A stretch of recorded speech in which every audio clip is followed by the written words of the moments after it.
Hello friends, welcome to my channel nursing current and practical.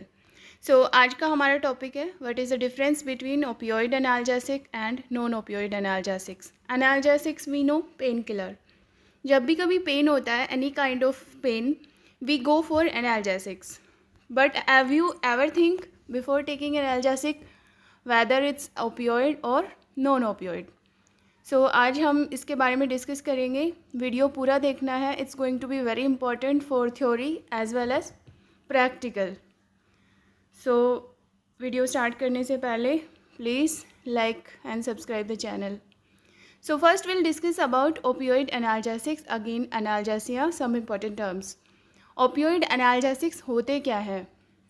Analgesics are the drug which selectively relieve pain by acting in CNS or peripheral pain mechanism without significantly altering the consciousness. Opioid and NSAID. जब भी कभी pain होता है तो हम जो medications लेते हैं, ड्रग लेते हैं, वो पेन रिलीव कर देते हैं। या तो वो CNS सेंट्रल नर्वस सिस्टम पे एक्ट करते हैं या फिर पेरिफेरल पेन मैकेनिज्म है उसको होल्ड करते हैं।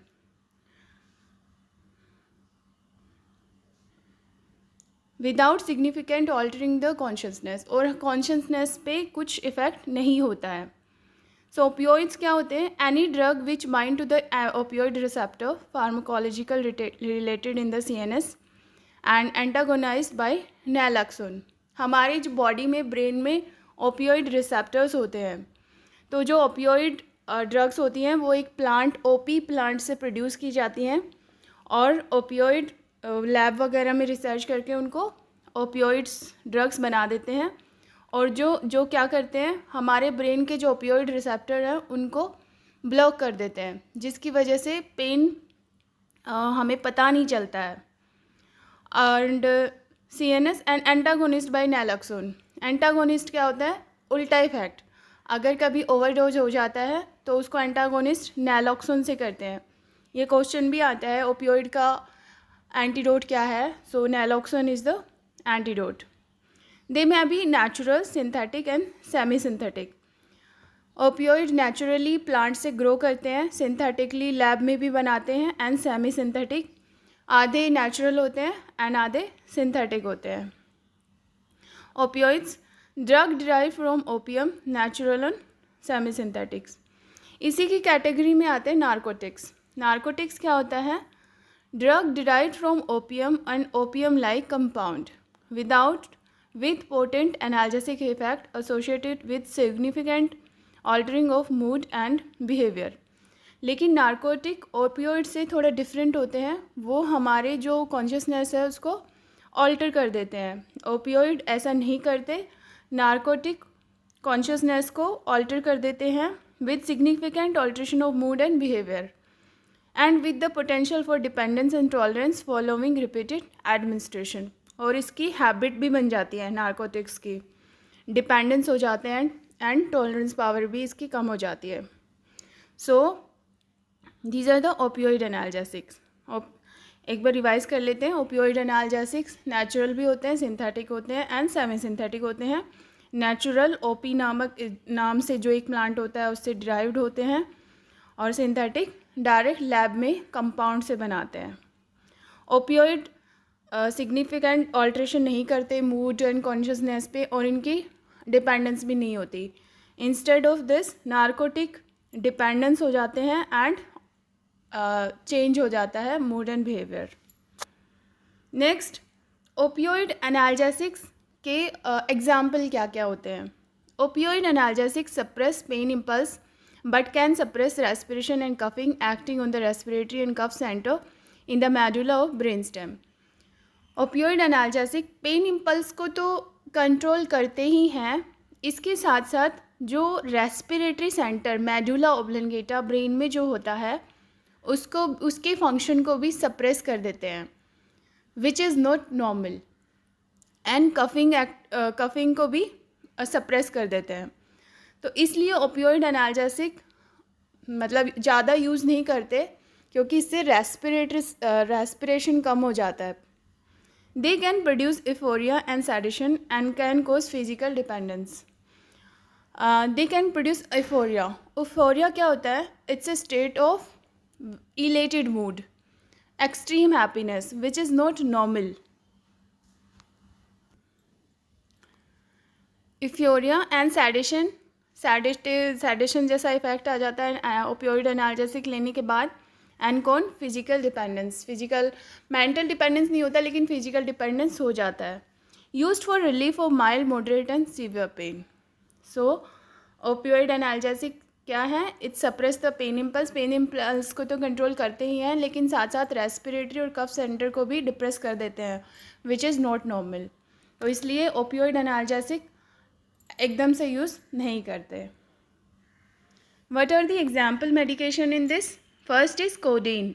Codeine it's example for opioid analgesic. It can be a question. Codeine also is an effective cough suppressant and low dose. कई बार अगर बहुत सारे कफ सिरप में कोडेन सॉल्ट होता है तो codeine act as a cough depressant. It can cause constipation. It's a side effect. Next example is hydromorphone. Hydromorphone can cause decreased aspiration and it also can cause constipation. Next example is meperidine. Meperidine can cause hypotension, dizziness and urinary retention. It's commonly prescribed but may be used for acute pain and as preoperative medication. Operation से पहले usually meperidine देते हैं. Contraindicated in client with head injury and in increased ICP, respiratory disorder, hypertension, shock and severe hepatic and renal disease. This is contraindicated in these conditions. अगर head injury, ICP, respiratory and hypertension है तो एकदम से meperidine advice नहीं करते. Next is morphine. Next example is morphine. Morphine can cause respiratory depression, orthostatic hypotension and constipation. These are the side effects. It's also may cause nausea and vomiting because of increased vestibular sensitivity. इसकी वजह से nausea vomiting हो जाता है क्योंकि vestibular sensitivity को increase कर देता है. Used for acute pain caused by myocardial infarction or cancer, for dyspnea caused by pulmonary edema or for surgery as a preoperative medication. Myocardial infarction का अगर दर्द है तो उसमें morphine एडवाइस करते हैं. And cancer related pain which is extreme उसमें भी मॉर्फिन देते हैं. And pulmonary oedema related dyspnoea है उसमें भी मॉर्फिन देते हैं. Now is non opioid analgesic. We have read about the opioid analgesic. Next is non opioid analgesic.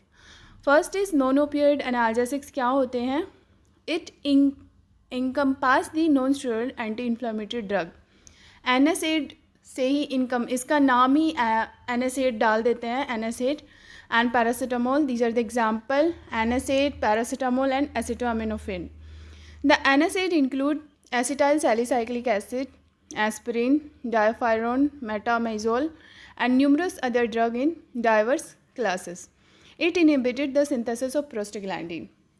Prostaglandins blood में होते हैं. अगर कहीं भी इन्फ्लामेशन होती है इट सिक्रेट प्रोस्टाग्लैंडिन. अगर चोट लग गई है, इन्फ्लामेशन हो रही है तो इन्फ्लामेशन प्रोस्टाग्लैंडिन को एक्टिवेट करती है. उसकी वजह से हमें पेन सेंसेशन का पता चलता है. तो जो नॉन ओपियोइड ड्रग्स जैसे एनएसएड, पैरासीटामोल, एसिटामिनोफेन उन प्रोस्टाग्लैंडिन को डिप्रेस कर देते हैं, रोक देते हैं. तो इसलिए पेन सेंसेशन ख़त्म हो जाता है. ओपियोइड एनाल्जेसिक क्या करते थे? वो direct CNS and peripheral pen mechanism को हॉल्ट कर देते थे. और जो नॉन ओपियोइड एनाल्जेसिक्स हैं ये inhibit the synthesis of prostaglandin. इस वजह से पेन कम हो जाता है. इसके एग्जाम्पल्स क्या क्या हैं? NSAID. The medication act an analgesic relieve pain, an antipyretic to reduce body temperature and anticoagulant to inhibit platelet aggregation. Anticoagulant भी non opioid analgesics में आता है.